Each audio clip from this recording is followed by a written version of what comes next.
The colony of Haven, 12, had never needed walls.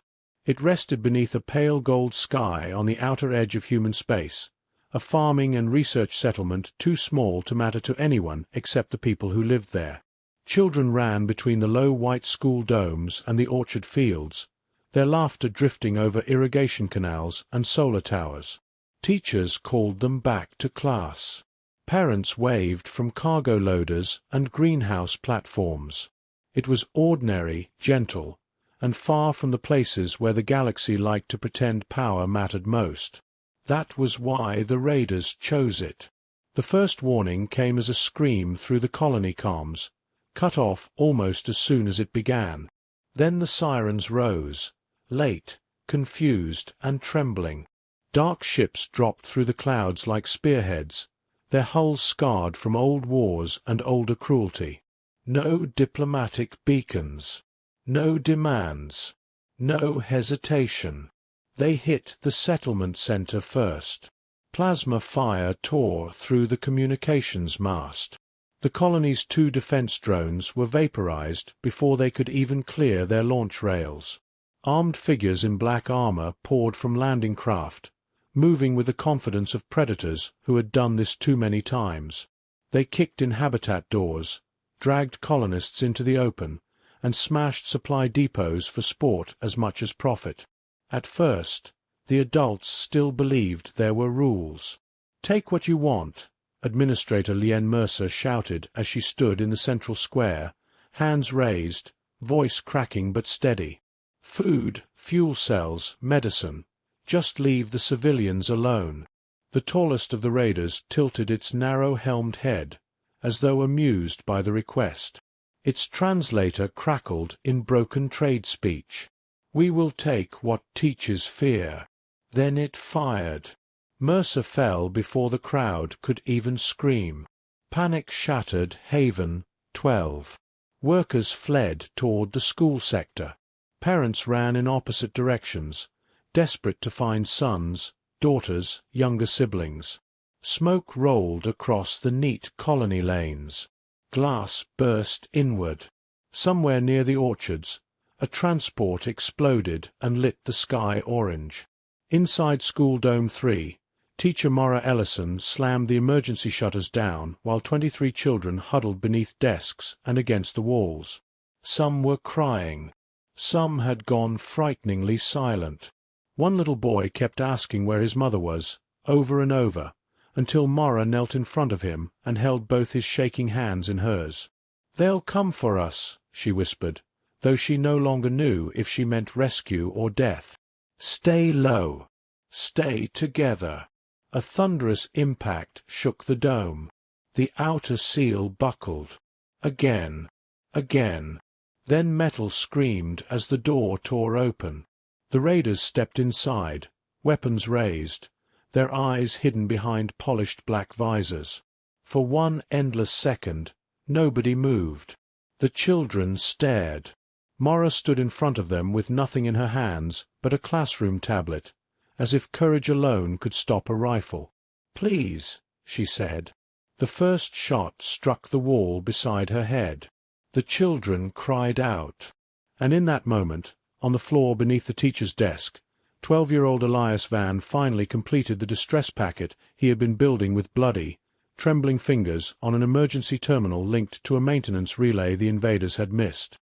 He attached everything: the attack, the deaths, the faces of the raiders, the terrified cries inside the school dome. Then he pressed send. The signal burst into the void, weak but real, racing toward the stars. And when humanity received it, an entire species unknowingly signed its end. The distress packet from Haven, 12 reached human space in fragments. A child's shaking voice. Broken video. Static. Gunfire. A teacher standing in front of frightened students with no weapon in her hands. The final image froze for 1.8 seconds before the relay burned out. Black armored raiders stepping into a classroom while children cried behind overturned desks. That was enough. The packet arrived first at a listening station near the edge of the Perseus transit line. The officer on duty, Lieutenant Imoni Sodek, watched it alone in the dim operations room. She did not speak when it ended. She simply replayed it once, jaw tightening, then opened a priority channel so restricted that most citizens believed it no longer existed. Her message was only 7 words long. Confirmed attack. Human children involved. Source verified. Across military command networks, signals flashed to life. On Luna, admirals were called from sleep. On Mars, underground shipyards sealed their blast doors and switched from civilian fabrication to war allocation.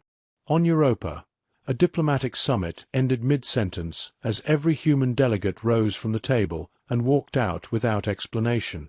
In orbital academies and deep-range stations, officers received silent red notices with no details beyond a single directive. Stand by for national response. No public statement came from Earth. No declaration was delivered to the galactic media. No outraged ambassador appeared before the Council to condemn the crime. Humanity simply went silent. At first, the wider galaxy misread it. The Varithi Combine, the species responsible for the raid, dismissed the incident as useful terror. Their military prefects claimed the outpost had been harboring contraband or intelligence assets. Their state channels mocked human grief as predictable weakness. They are emotionally unstable, one Varithi official said before a cheering assembly. They will rage, negotiate, and accept compensation. But human space answered with nothing. Trade convoys stopped crossing shared borders. Commercial ports locked down. Embassies closed one by one, their staffs departing under armed escort, leaving flags lowered and reception halls dark. At the Galactic Council, human representatives did not argue, threaten, or even protest. Their seats remained empty. That silence spread fear faster than any speech could. Other species had seen humanity angry before. Angry humans shouted, argued, issued ultimatums, demanded justice in language the whole galaxy could understand. This was different. This was colder. In the orbital shipyards above Callisto, old war hulls were brought out of storage, some so ancient their names belonged in history texts. Technicians in vacuum armor moved like priests at a resurrection. Missile racks were loaded. Armor plating was refitted.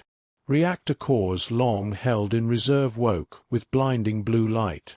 On Earth, in a command chamber buried beneath the Andes, the High Defense Assembly met for 11 minutes. When the doors opened, no one smiled. Supreme Fleet Marshal Elena Ward stepped before the waiting officers and looked at the frozen classroom image projected above the chamber. For a long moment, she said nothing. Then she gave the order every branch had been waiting for. Authorize Black Banner mobilization. No applause followed. Only acknowledgements. Orders rippled outward at light speed. Fleets changed course. Reserve captains were recalled. Long-hidden strike groups received sealed targeting files. Entire sectors of industry surrendered civilian production within hours, turning to ammunition, armor, medical support, and carrier components. Still, no message was sent to the Varithi. No warning. No demand for surrender. Because humanity had moved past anger. Anger could still be bargained with. What came after silence could not. And as the first human fleets slipped from dock under darkened running lights, the galaxy began to understand a terrible truth. The Varithi had not started a war. They had awakened a species-level instinct older than law, older than diplomacy, older even than civilization itself. They had threatened the young. And now humanity was coming.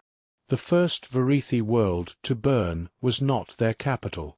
Humanity chose Caranvel for a reason. It was the fortress shipyard of the eastern Varithi frontier, a world ringed with defense platforms, patrol squadrons, and enough orbital guns to crack a moon in half. From Carenvel, raiding fleets were armed, supplied, and sent toward weaker systems. It was where the raid doctrine had been refined, where civilian terror had become military policy, where officers earned promotion by proving how efficiently they could break resistance. Human intelligence had known all of that for years. Now it mattered. The attack began at 3:17 local station time. No alarms sounded at first. That was the part survivors later described with the most fear. Not the explosions, not the fire, but the impossible quiet before everything ended. Human infiltration units had already severed the outer sensor lattice. Stealth drones clung to the cold underside of defense platforms, feeding false telemetry into command systems. Patrol corvettes chasing ghost signatures found empty space until the moment their reactors went dark under pinpoint rail strikes. Then the blackout hit. Across high orbit, Carenvel's defense grid shut down in a rolling cascade. Weapon stations lost targeting locks. Communications towers overloaded. Emergency channels drowned in contradictory signals. For 12 seconds, one of the most heavily guarded military worlds in Varithi territory was blind, deaf, and unable to coordinate. That was all the humans needed. They came out of the void in perfect formation. 3 carrier groups, 6 strike cruisers, and a screen of destroyers moving so fast that local command first mistook them for debris. Their hulls were matte black, their transponders silent, their weapons already hot. Then the lead ship transmitted a single burst on all frequencies. 4 Haven, 12. The sky split open. Human kinetic lances punched through orbital shipyards with surgical precision, turning dry docks into expanding halos of molten metal. Missile swarms flooded defensive sectors, not scattering wildly but selecting reactors, fire control nodes, launch bays, and command bridges with terrifying discipline. Every shot had purpose. Every explosion erased something the Varithi war machine needed to function. On the surface, military compounds died next. Barracks that housed raider battalions vanished under hypersonic bombardment. Aerospace fields cratered before interceptors could launch.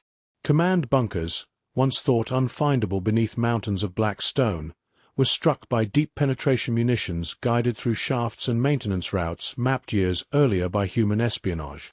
But civilian districts were not targeted. That was what horrified the watching galaxy almost as much as the scale of the assault. Humanity was not lashing out blindly. It was dismantling an empire with the care of a surgeon and the fury of a parent. Transports broadcasting civilian codes were allowed to flee. Hospitals remained untouched. Residential power grids stayed active even while military reactors exploded on the horizon. The message was unmistakable. This was not slaughter.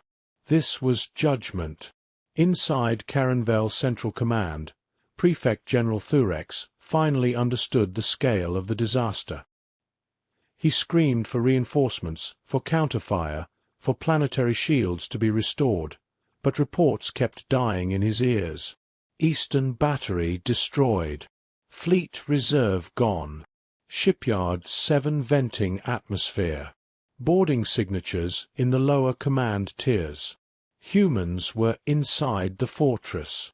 By dawn, the Varithi banner had been torn from orbit.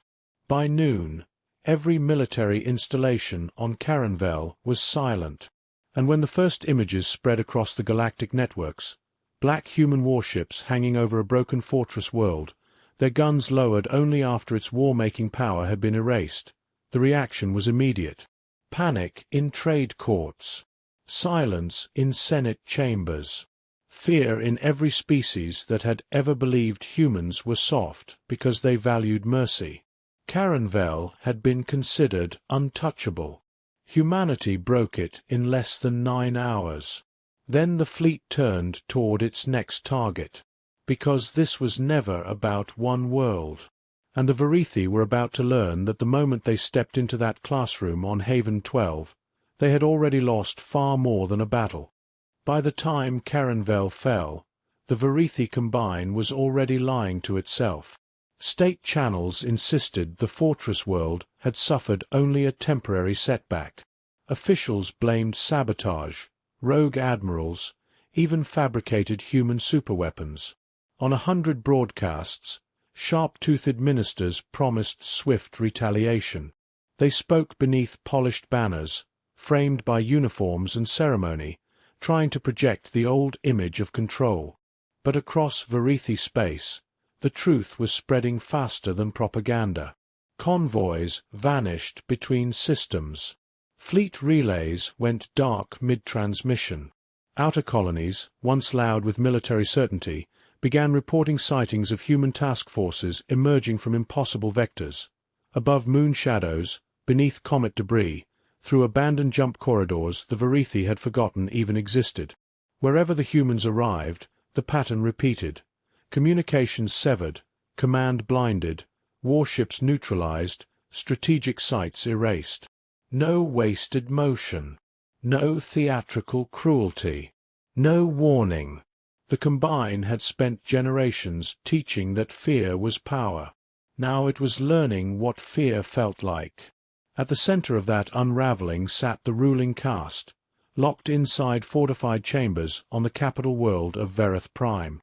High Executor Solek, architect of the raid doctrine that had destroyed Haven 12, demanded more brutality. He ordered mass conscription. He ordered civilian freighters stripped for military use. He ordered reprisals against border settlements suspected of aiding humans. Every command made the panic worse, because the humans already knew. That was the part no one in the Combine could explain. Hidden depots, emergency arsenals, fallback coordinates, encrypted escape routes. Every secret location prepared by the Verithi elite was being found and neutralized almost as soon as it activated. Refuge stations went dark moments after commanders arrived. Reserve fleets launched from hidden asteroid fields only to meet waiting human interceptors. Supply worlds no outsider should have known existed were cut off with ruthless precision. It was as if humanity had been studying them for years. In truth, it had. Not because humans had planned conquest, but because humans remembered patterns. They had watched every raid, every border atrocity, every vanished colony ship written off by the Council as regional instability.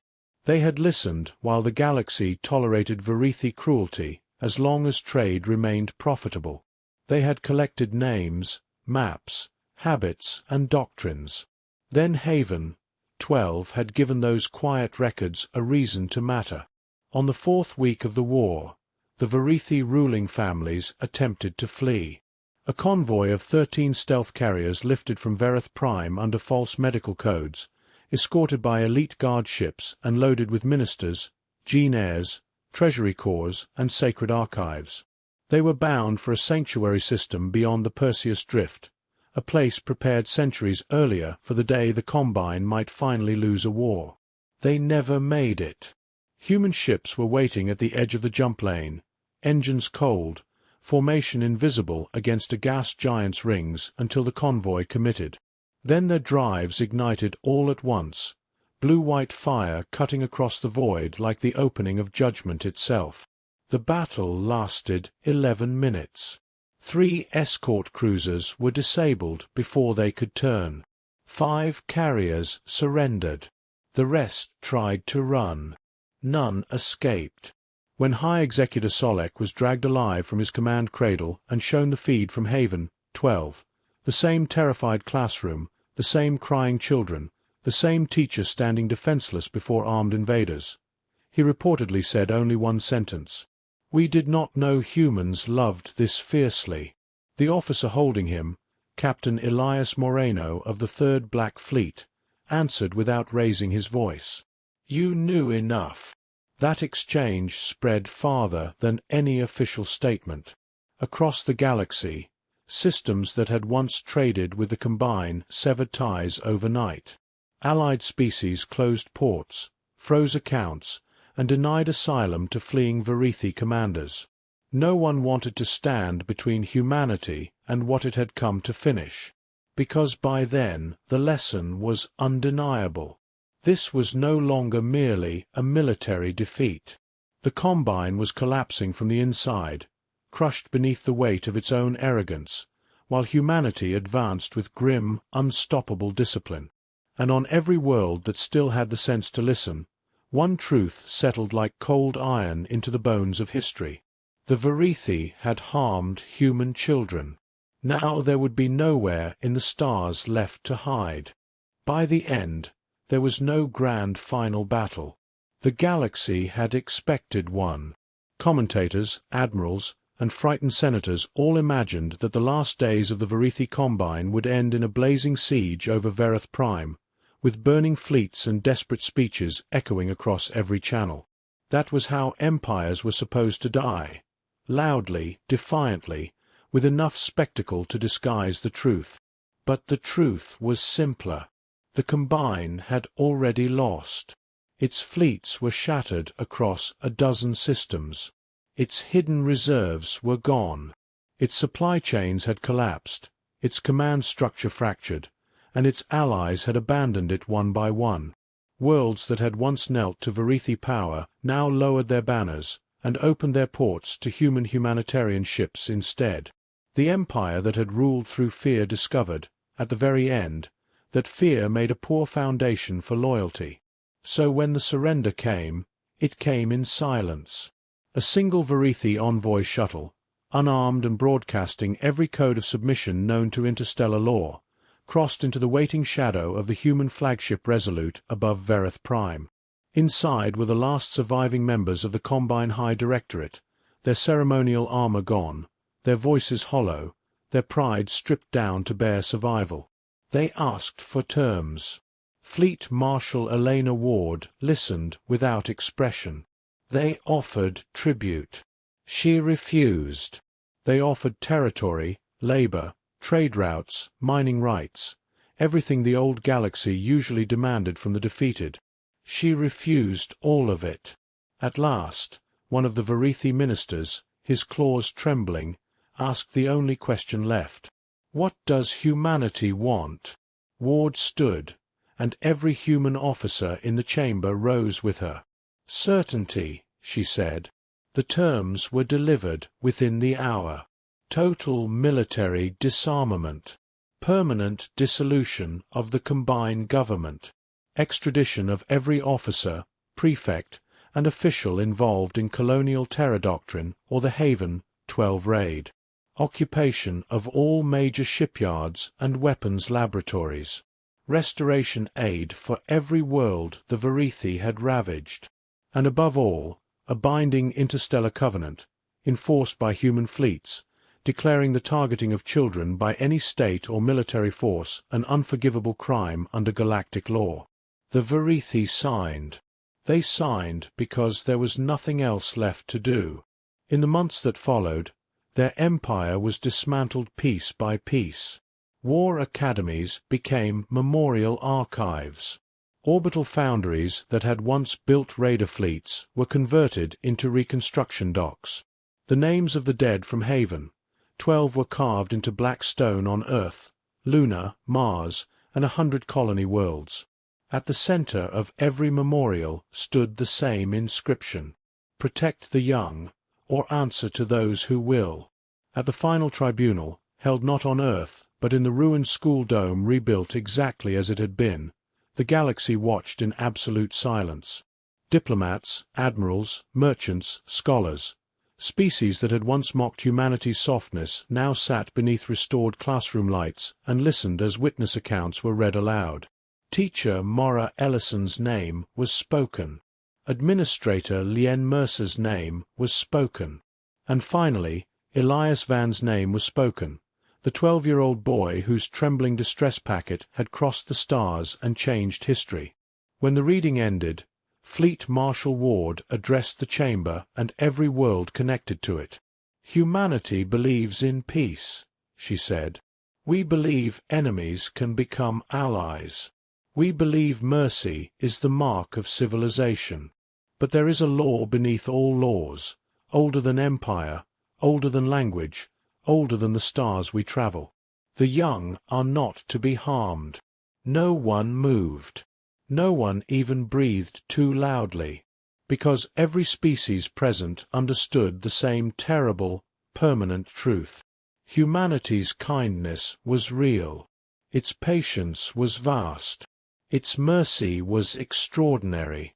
But if you touched its children, you did not start a war. You signed the farewell of your entire species.